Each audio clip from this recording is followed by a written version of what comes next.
इस वीडियो में हम बात करने वाले हैं 6 मोस्ट इंपॉर्टेंट कैंडलस्टिक पैटर्न के बारे में जिन्हें हर एक बिगनर ट्रेडर को पता होना चाहिए। Bullish rejection candle, bearish rejection candle, morning star candlestick pattern, evening star candlestick pattern, bullish engulfing और bearish engulfing. Generally beginner trader सिर्फ कैंडलस्टिक को देखकर ट्रेड में एंट्री लेते हैं। अगर आप ऐसे करते हैं तो आप कभी भी प्रॉफिटेबल नहीं हो पाएंगे, क्योंकि चार्ट्स पर सिर्फ कैंडल का फॉर्मेशन इंपॉर्टेंट नहीं होता। जब तक आप उस कैंडल को प्राइस एक्शन के साथ नहीं जोड़ेंगे तब तक आपको रिजल्ट नहीं मिलेगा। इस वीडियो में हम एग्जैक्टली यही जानने वाले हैं कि इन सभी 6 कैंडलस्टिक पैटर्न को कैसे सपोर्ट और रेजिस्टेंस, सप्लाई और डिमांड, कैंडल के बनने के पीछे की साइकोलॉजी, कब कैंडल को ट्रेड करना है और कब कैंडल को ट्रेड नहीं करना है, यह जानेंगे। साथ ही हम इन सभी कैंडलस्टिक पैटर्न को लाइव मार्केट उदाहरण के साथ ट्रेड करके देखेंगे, जिससे आपको यह पूरा कॉन्सेप्ट अच्छे से समझ में आए, प्रैक्टिकल नॉलेज मिले और आप प्रॉफिट बना सकें। तो चलिए वीडियो को शुरू करते हैं और सबसे पहले रिजेक्शन कैंडल्स की बात करते हैं। स्क्रीन पर दिख रहे सभी कैंडल्स रिजेक्शन कैंडल्स हैं। अब आपको दिख रहा होगा कि इनमें बहुत सारे कैंडल्स जैसे हैमर कैंडल, इन्वर्टेड हैमर या फिर शूटिंग स्टार कैंडल शामिल हैं। लेकिन आपको कैंडल का नाम याद रखना जरूरी नहीं है, क्योंकि ये सारे कैंडलस्टिक पैटर्न एक ही तरीके से ट्रेड किए जाते हैं। हम इन सभी कैंडलस्टिक को 2 ग्रुप में डिवाइड करते हैं। पहला बुलिश रिजेक्शन कैंडलस्टिक पैटर्न और दूसरा bearish rejection candlestick pattern. Bullish rejection candlestick pattern की लोअर वीक बॉडी के कंपैरिजन में लंबी होती है। अगर आपको नहीं पता कि बॉडी और वीक क्या होते हैं, तो मैं बता दूं कि ये जो बॉक्स एरिया है, जो कि ग्रीन या फिर रेड हो सकता है, इसे हम कैंडल की बॉडी कहते हैं। यह हमें बताता है कि कैंडल की ओपनिंग कहां हुई थी और क्लोजिंग कहां हुई है। कैंडल के ऊपर और नीचे जो आपको यह लाइन दिख रही है, इसे हम वीक कहते हैं, जो हमें कैंडल रेंज के बारे में बताती है, प्राइस कितना ऊपर तक गया और कितना नीचे तक। वापस टॉपिक पर आते हैं। बुलिश रिजेक्शन कैंडल की लोअर वीक बॉडी के मुकाबले लंबी होती है, जो हमें बताती है कि कैंडल ओपनिंग के समय मार्केट में सेलिंग का प्रेशर हाई था, जिससे प्राइस नीचे तक आ गई। लेकिन कैंडल क्लोज होने से पहले मार्केट में बड़े क्वांटिटी में बायर्स की एंट्री हुई, जिससे प्राइस ऊपर जाकर क्लोज हुई। सिंपल भाषा में यह कैंडल हमें बता रही है कि बायर्स और सेलर्स के बीच की लड़ाई में बायर्स ने सेलर्स को हराकर मार्केट में अपना दबदबा बढ़ा लिया है। बुलिश रिजेक्शन कैंडल जनरली आपको डाउन ट्रेंड के बाद दिखाई देता है। यह कैंडल हमें संकेत देती है कि प्राइस अब यहां से ऊपर जाने वाली है। लेकिन जब हम चार्ट्स देखते हैं तो हमें बहुत सारे बुलिश रिजेक्शन कैंडल्स दिखते हैं, लेकिन हर कैंडल में इतना ताकत नहीं होता कि सिर्फ कैंडल ये डिसाइड कर सके कि अब मार्केट यहां से ऊपर जाएगी। इसीलिए हर एक अनुभवी ट्रेडर सपोर्ट, रेजिस्टेंस या फिर सप्लाई और डिमांड का हेल्प लेता है। इसीलिए मैंने आपको शुरू में कहा था कि कैंडल का सिर्फ फॉर्मेशन इंपॉर्टेंट नहीं है, बल्कि इंपॉर्टेंट यह है कि वह कैंडल किस कॉन्टेक्स्ट और लोकेशन पर बन रही है। इस उदाहरण को ध्यान से देखिए। चार्ट्स पर यह एक स्ट्रॉन्ग सपोर्ट एरिया है, जहां से प्राइस प्रीवियस चार्ट्स पर रिजेक्शन लेकर ऊपर गई है। जब भी प्राइस इस सपोर्ट एरिया पर आकर एक बुलिश रिजेक्शन कैंडल बनाती है, तब हमें मार्केट में अलर्ट हो जाना चाहिए। याद रखें, कभी भी हमें तुरंत एंट्री नहीं लेना चाहिए। जब तक हम कंफर्म नहीं हो जाते कि मार्केट अब वाकई में यहां से ऊपर जाने वाली है, तब तक हमें ट्रेड में एंट्री नहीं लेनी चाहिए। हम कंफर्मेशन के लिए वेट करेंगे कि कब एक नेक्स्ट कैंडल इस रिजेक्शन कैंडल के हाई को ब्रेक करती है, और जब भी इस कैंडल के हाई को ब्रेक करेगी, तब हम मार्केट में एंट्री लेंगे, जिसमें हमारा स्टॉप लॉस सपोर्ट एरिया के जस्ट नीचे होगा और टेक प्रॉफिट निकटतम स्विंग हाई पर। किसी भी ट्रेड को लेने से पहले कम से कम आपके पास 3 कंफर्मेशन होनी चाहिए। इस उदाहरण में हमारे पास ये 3 कंफर्मेशन थे। पहला बुलिश रिजेक्शन कैंडल का फॉर्मेशन, दूसरा सपोर्ट एरिया और तीसरा जब next candle bullish rejection candle के हाई को ब्रेक करती है। अगर आप सिर्फ इन 3 कंफर्मेशन को ध्यान में रखकर ट्रेड लेंगे तो आपके ट्रेड्स में प्रॉफिट होने का चांस बहुत ज्यादा बढ़ जाएगा। दूसरा तरीका जिससे हम कैंडलस्टिक पैटर्न को ट्रेड कर सकते हैं, वह है जब मार्केट अप ट्रेंड में होती है। इस उदाहरण में प्राइस हायर हाई बनाते हुए ऊपर की ओर बढ़ रही है। हमने आपको पिछले वीडियो में डाउ थ्योरी के बारे में बताया था कि प्राइस कभी भी एक दिशा में लगातार ऊपर या नीचे नहीं जाती। पहले प्राइस रैली करती है, फिर पुल बैक होता है और फिर से रैली करती है। यही मार्केट का स्ट्रक्चर होता है जिसे हमेशा फॉलो किया जाता है। इसलिए जब भी प्राइस अप ट्रेंड में हो और रैली फेज में हो, तब हमें मार्केट में एंट्री नहीं करनी चाहिए। हमें वेट करना चाहिए कि प्राइस कब पुल बैक लेती है, और जब पुल बैक पर हमें कोई बुलिश सिग्नल दिखता है, जैसे इस केस में हम बुलिश रिजेक्शन कैंडल की बात कर रहे हैं, इस पुल बैक के ऊपर हमें एक ट्रेंड लाइन ड्रॉ करनी है, और जब चार्ट पर हमें बुलिश रिजेक्शन कैंडल दिखे, तब हमें अलर्ट हो जाना चाहिए। याद रखें, अभी हमें ट्रेड में एंट्री नहीं लेनी है। जब भी अगली कैंडल ट्रेंड लाइन को ब्रेक करके उसके ऊपर क्लोज होती है, तब हमें मार्केट में एंट्री लेनी है। पिछले वीडियो में हमने डिटेल में बताया था कि मार्केट में फिबोनाची टूल का कैसे इस्तेमाल किया जा सकता है। इसमें हमने बताया कि इस टूल का उपयोग करके आप ट्रेड में एंट्री और एग्जिट कैसे कर सकते हैं। इस तकनीक को आप तब इस्तेमाल कर सकते हैं जब प्राइस अपर ट्रेंड या डाउन ट्रेंड में हो। एंट्री के लिए हम फाइबोनाची रिट्रेसमेंट का उपयोग कर सकते हैं, और ट्रेड से एग्जिट करने के लिए, अपना टारगेट सेट करने के लिए फाइबोनाची एक्सटेंशन का इस्तेमाल कर सकते हैं। अगर आपने वह वीडियो नहीं देखा है, तो इस वीडियो को देखने के बाद उसे जरूर देखें, जहां हमने डिटेल में बताया है कि यह टूल क्या है, ट्रेड में एंट्री कैसे ली जाती है और एग्जिट कैसे लिया जाता है, सब कुछ ए से जेड तक। फिबोनाची एक्सटेंशन में हमारा टारगेट इस प्राइस पॉइंट पर आ रहा है, इसलिए हम यहां तक अपना टारगेट रखेंगे।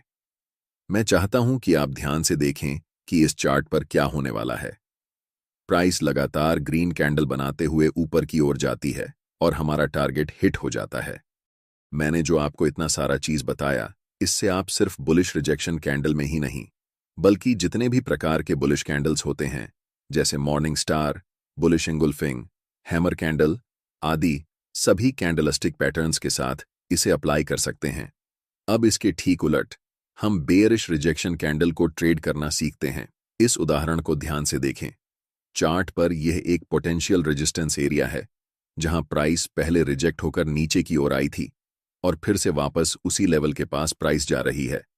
हम वेट करेंगे कि कब प्राइस इस रेजिस्टेंस एरिया पर एक बेयरिश रिजेक्शन कैंडल बनाती है।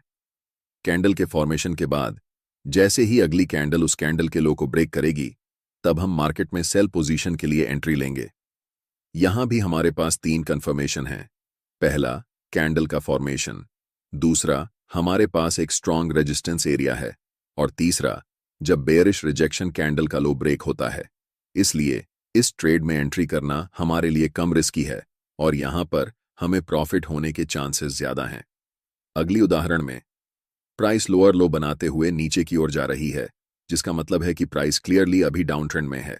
ऐसी सिचुएशन में जब डाउन रैली चलती है, तो हम उसे चलने देंगे और बीच में एंट्री नहीं लेंगे। हम वेट करेंगे कि प्राइस कब रिट्रेस करके ऊपर की ओर आती है, और जब प्राइस ऐसा करेगी, तब हम पुल बैक के नीचे एक छोटी ट्रेंड लाइन ड्रॉ करेंगे। जब वहां हमें कोई भी स्ट्रॉन्ग बेयरिश कैंडल दिखेगी, इस केस में हम बेयरिश रिजेक्शन कैंडल की बात कर रहे हैं, तो हमें अलर्ट हो जाना है। और जब भी अगली कैंडल उस ट्रेंड लाइन को तोड़कर नीचे क्लोज होती है, तब हमें मार्केट में सेल पोजीशन के लिए ट्रेड एंट्री लेनी है।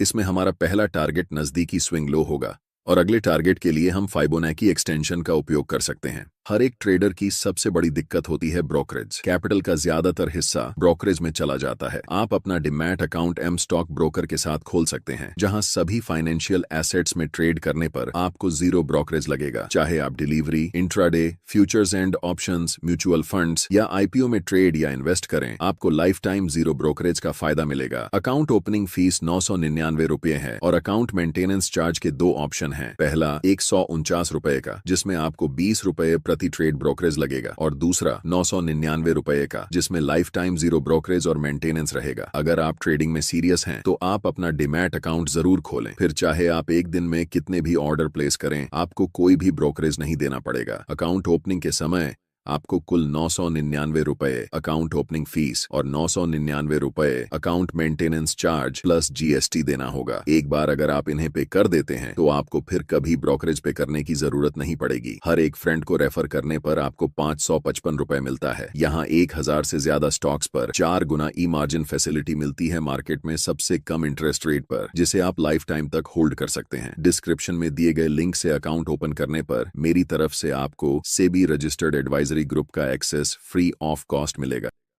अब बात करते हैं बुलिश इंगुल्फिंग कैंडलस्टिक पैटर्न की।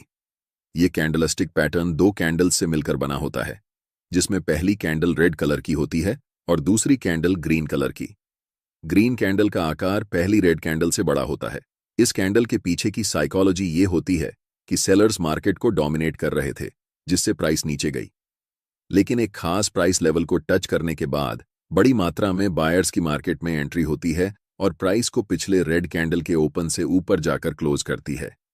इससे यह तय हो जाता है कि बायर्स और सेलर्स की लड़ाई में बायर्स ने मार्केट में दबदबा बना लिया है, जो संकेत है कि प्राइस अब यहां से ऊपर की ओर जाने वाली है। चलिए इस उदाहरण से समझते हैं। यह एक सपोर्ट एरिया है जहां पर प्राइस कई बार आकर रिजेक्ट हुई है। इसलिए अगली बार जब भी प्राइस इस लेवल पर आकर एक बुलिश इंगुल्फिंग कैंडलस्टिक पैटर्न की फॉर्मेशन करती है, तब हमें मार्केट में बाय पोजीशन में एंट्री के लिए तैयार रहना चाहिए। जैसे ही अगली कैंडल ग्रीन कैंडल के हाई को ब्रेक करती है, हमें एंट्री लेनी है। हमारा स्टॉप लॉस सपोर्ट लेवल के नीचे होगा और टारगेट लास्ट स्विंग हाई तक रहेगा। इसी का ठीक उल्टा है बेयरिश इंगुल्फिंग कैंडलस्टिक पैटर्न, जिसमें पहली कैंडल ग्रीन होती है और दूसरी कैंडल रेड। रेड कैंडल का आकार पहली ग्रीन कैंडल के मुकाबले बड़ा होता है। इसका मतलब यह है कि बायर्स और सेलर्स की लड़ाई में सेलर्स ने बायर्स को हराकर मार्केट में अपना दबदबा कायम कर लिया है। जब ऐसे कैंडल्स किसी रेजिस्टेंस लेवल के पास बनते हैं, तो इसके बहुत ज्यादा चांसेस होते हैं कि प्राइस यहां से नीचे की ओर गिरने वाली है। ऐसे समय में जैसे ही अगली कैंडल उस बड़ी रेड कैंडल के लो को ब्रेक करती है, हमें सेल पोजीशन में एंट्री लेनी चाहिए। हमारा स्टॉप लॉस रेजिस्टेंस एरिया के ऊपर होगा और टारगेट सपोर्ट लेवल या फिर रीसेंट स्विंग लो तक रहेगा। अब बात करते हैं मॉर्निंग स्टार कैंडलस्टिक पैटर्न और इवनिंग स्टार कैंडलस्टिक पैटर्न के बारे में। Morning star candlestick pattern 3 candles से मिलकर बनता है, जिसमें पहली कैंडल बड़ी और रेड कलर की होती है। दूसरी कैंडल एक इंडिसीजन कैंडल होती है, जिसमें बायर्स और सेलर्स की लड़ाई बराबर की होती है। इस कैंडल का कलर रेड या ग्रीन दोनों हो सकता है। तीसरी और आखिरी कैंडल एक बड़ी ग्रीन बुलिश कैंडल होती है, जो बताती है कि मार्केट में वापस बायर्स ने हैवी क्वांटिटी में एंट्री कर ली है, जिससे प्राइस अब ऊपर की ओर जाने वाली है। लेकिन ध्यान रहे, सिर्फ कैंडलस्टिक पैटर्न देखकर ट्रेड में एंट्री नहीं लेनी चाहिए। इस पैटर्न के केस में जब तक हमें एक स्ट्रांग सपोर्ट एरिया नहीं मिलता और अगली candle morning star candlestick pattern के हाई को ब्रेक नहीं करती, तब तक एंट्री नहीं लेनी चाहिए। लेकिन जब यह तीनों क्राइटेरिया पूरी हो जाते हैं, पहली कैंडल का फॉर्मेशन, दूसरा सपोर्ट एरिया और तीसरा अगली कैंडल का पिछले कैंडल के हाई को ब्रेक करना, तभी हमें मार्केट में एंट्री लेनी चाहिए। ऐसे ट्रेड्स की एक्यूरेसी सबसे ज्यादा होती है।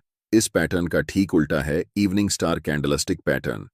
इस पैटर्न में भी 3 कैंडल्स शामिल होती हैं। पहली कैंडल ग्रीन होती है, दूसरी कैंडल इंडिसीजन कैंडल होती है और तीसरी कैंडल रेड होती है।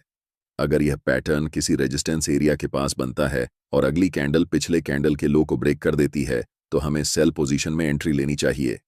हमारा स्टॉप लॉस रेजिस्टेंस एरिया के ऊपर होगा और टारगेट रीसेंट स्विंग लो के पास रहेगा। एम स्टॉक ट्रेडिंग ऐप की लिंक डिस्क्रिप्शन में दी गई है। यहां आप सभी एसेट क्लास जैसे stock, intraday, future and option, mutual fund, currency derivatives में ट्रेड कर सकते हैं, वह भी ₹0 ब्रोकरेज के साथ। इस वीडियो में इतना ही।